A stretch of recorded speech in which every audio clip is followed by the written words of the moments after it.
जय हिंद, नमस्कार साथियों। मेरा नाम कपिल है और आज के इस वीडियो में हम बात करेंगे F-35 के बारे में, जिसमें आपको बता दें कि अमेरिका का जो सबसे मोस्ट एडवांस जो फाइटर जेट है यानी कि जो F-35 है, इसको ईरान ने शूट डाउन कर दिया। जिसमें आपको बता दें अभी जो मिडिल ईस्ट पूरा रीजन है, इसमें जो ईरान और जो इजराइल है इसके बीच में बहुत बड़ी जो जंग है वो छिड़ी हुई है। जिसमें आपको बता दें कि अभी जो ईरान और जो इजराइल है इसके बीच में बहुत ही घमासान युद्ध छिड़ा हुआ है। जिसमें आपको बता दें कि अभी जो इजराइल है उसने जो ईरान के टॉप नोच के हाईएस्ट जो अधिकारी थे, जैसे कि सीडीएस हो गए, वहाँ के कई सारे जो सेना, इसके अलावा कई सारे जो न्यूक्लियर जो साइंटिस्ट हो गए, उनको शूट डाउन किया था। जिसमें कई सारी जो एयर स्ट्राइक है वो इजराइल ने ईरान के ऊपर की थी। इसी के बदले में जो ईरान है उसने कई सारी जो बैलिस्टिक मिसाइल हैं उनको इजराइल के ऊपर दागा है। इसके अलावा इस पूरी कंट्रोवर्सी में जो ईरान है उसने यह भी दावा किया है कि मैंने जो इजराइल का यूएस मेड जो F-35 फाइटर जेट है, जो कि दुनिया का सबसे एडवांस फाइटर जेट है, इसको हमने शूट डाउन कर दिया। जिसमें आप इस पूरी न्यूज आउटलेट को देख सकते हैं, जिसको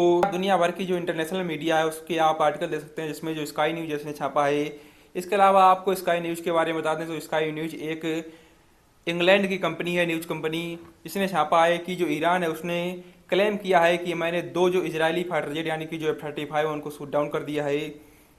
इसके अलावा जो दूसरा आर्टिकल है इसमें आप देख सकते हैं कि जो इजरायली फाइटर जेट F-35 है, जो कि अमेरिका के द्वारा बनाया गया है, इसको जो मलबा है उसको भी इसमें शोकेस किया गया है। जिसमें आपको बता दें कि जो क्या स्टेल्थ फाइटर जेट है उनको शूट डाउन करना इतना आसान हो गया है कि जो ईरान है वो अपनी जो बैलिस्टिक मिसाइल है उसी से जो F-35 जो फाइटर जेट है उनको शूट डाउन कर सकता है। तो इसके बारे में आइए फुल डिटेल में समझते हैं, क्योंकि अभी जो इंडिया है वो भी अभी फुल स्केल पर जो 15 स्टेल्थ फाइटर जेट है उन पर काम कर रहा है। जिसमें आप यहाँ पर देख सकते हैं इकोनॉमिक टाइम्स का आर्टिकल, इसमें बताया गया है कि क्या जो यूएस का F-35 है इसको शूट डाउन किया जा सकता है। जिसमें अभी आपको बता दें कि जो ईरान है उसने क्लेम किया है कि जो ईरान की डिफेंस टीम है उसने जो स्टेल्थ फाइटर जेट है इसको शूट डाउन कर दिया। इसके अलावा जो इजराइल की जो फीमेल पायलट है उसको भी कैप्चर कर लिया है।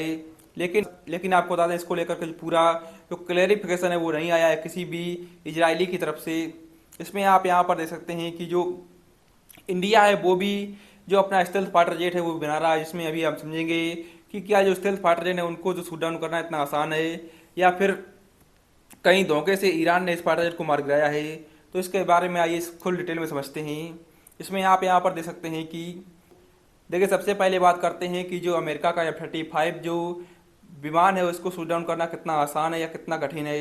देखिए, जो अमेरिका का जो F-35 लाइटनिंग 2 है, इसको जो अमेरिका है वो दुनिया के सबसे मोस्ट एडवांस फाइटर जेट के रूप में मार्केटिंग करता है।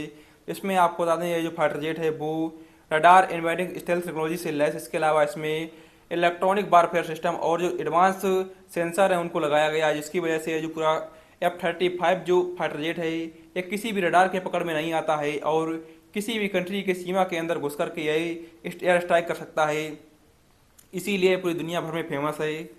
वहीं जो F-35 फाइटर जेट है इसके रडार क्रॉस सेक्शन यानी कि आरसीएस की बात करें तो इसका जो रडार क्रॉस सेक्शन है वो 0.0015 मीटर है, यानी कि जो लगभग होता है एक जो गोल्फ बॉल है उसके बराबर इसका साइज रडार में दिखाई पड़ता है।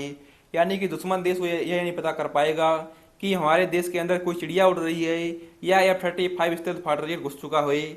इसीलिए आपको बता दें कि जो ईरान के डिफेंस रडार हैं उनके लिए बहुत ही कठिन हो सकता है इस पूरे F-35 फाइटर जेट को डिटेक्ट करना। देखिए, अमेरिका का जो स्टेल्थ टेक्नोलॉजी से लैस F-35 जो फाइटर जेट है इसको शूट डाउन करने की जो पूरी बात है, इसको समझने के लिए सबसे पहले आपको जो हिस्ट्री है उसमें जाना पड़ेगा। जिसमें आप यहाँ पर देख सकते हैं कि जब अमेरिका का नाटो बॉम्बिंग कैंपेन चल रहा था उसी समय 1999 में यूगोस्लाविया में जो यूएस एयरफोर्स है उसका F-117A नाइट वॉक जो स्टेल्थ फाइटर जेट था उसको जो साइबेरियन एयर डिफेंस सिस्टम है उसने एक बहुत ही पुरानी जो सोवियत द्वारा बनाई गई यानी कि वर्तमान में जो रूस है उसके द्वारा बनाई गई जो SA-3 जो मिसाइल्स है उसके द्वारा मार गिराया गया था। जिसमें आप ये पूरी बात है इसको इस प्रकार से समझ सकते हैं कि जिस प्रकार से 2019 में जो अमेरिका द्वारा पाकिस्तान को दिया गया F-16 विमान, जिसको अभिनंदन ने पुराने थर्ड जनरेशन के विमान से यानी कि MiG-21 से शूट डाउन कर दिया था। तो ये आप इसी प्रकार से समझ सकते हैं कि किसी भी देश के पास अगर स्टेल्थ टेक्नोलॉजी से लैस फाइटर जेट है उसका मतलब यह नहीं है कि वह किसी भी युद्ध में विजेता है। यानी कि स्टेल्थ टेक्नोलॉजी का मतलब यह नहीं होता है कि वह आप युद्ध में विजेता ही होंगे, आपको कोई भी air defence system shoot down भी कर सकता है। तो यही पूरी जो बात है वो समझ सकते हैं कि जो F-35 है उसको शूट डाउन भी किया जा सकता है, लेकिन इसके जो चांस होते हैं वो बहुत ही कम होते हैं। जिसमें आप जो अमेरिका का स्टेल्थ फाइटर जेट, जो कि पहला स्टेल्थ फाइटर जेट था जिसका नाम F-117A था, नाइट वॉक, इसका जो मलबा है वो भी दुनिया के सामने पेश किया गया था। तभी से जो स्टेल्थ टेक्नोलॉजी है उस पर कई सारे सवाल उठे थे कि जिसमें स्टेल्थ टेक्नोलॉजी है उसको अगर शिद्दत से काम किया जाए तो पुराने से पुराने जो डिफेंस सिस्टम है उससे भी मार जा सकता है। जैसे आपको बता दें कि ईरान है वो अपनी खुद की बैलिस्टिक मिसाइल, इसके अलावा जो रूस के द्वारा बनाया गया जो S-300 एयर डिफेंस सिस्टम है उसका यूज कर रहा है किसी भी मिसाइल या किसी भी ड्रोन या फाइटर जेट को डिटेक्ट करने के लिए।